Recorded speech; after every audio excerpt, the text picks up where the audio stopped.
When Pam was a kid, we called her Pammy Pogo. And that's still my nickname for her is Pogo. I want my Pogo back, I used to tell her when she was still using. She had more energy than you could imagine. When her older brothers and sisters would be out playing, riding their bikes in the driveway, I would put Pam in this thing they called a jumpy seat. And she would go the length of the porch. She would ooch herself along all the way down the length of the porch, trying to keep up with the other kids who were on their bikes in the driveway alongside her. That kind of sums Pam up. She was a live wire. She spoke in full sentences at 9 months.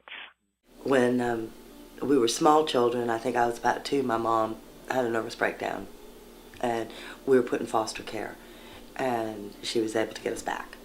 When I was 11, she left again.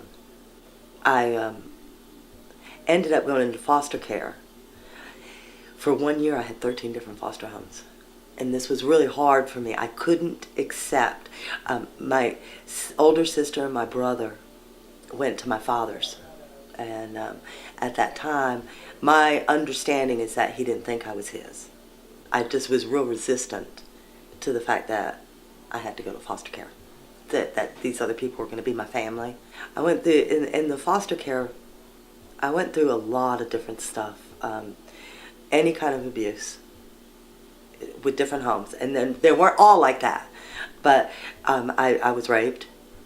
I was sexually abused other ways. I was emotionally abused, physically abused. So I just became a chronic runaway. The amazing thing though, Mark, is every time I ran away, I still went to school. Nobody would look for a runaway at school.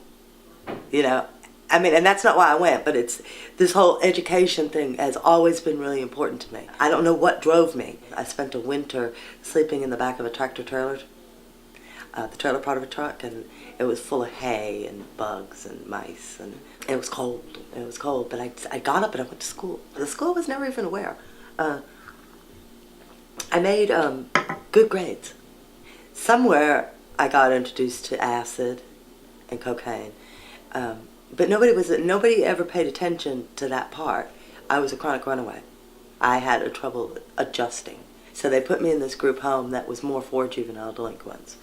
And of course, while I was there, because these people were more crime-related, I was introduced to more drugs and partying. And I thought this was the way you lived. You know, you go to school, you smoke pot, you come home, you drink. The weekends, you go all out. You know, I mean, that's what I thought people did on a regular basis. That was normal. Then I won this scholarship. It was the Christian Herder Memorial Scholarship.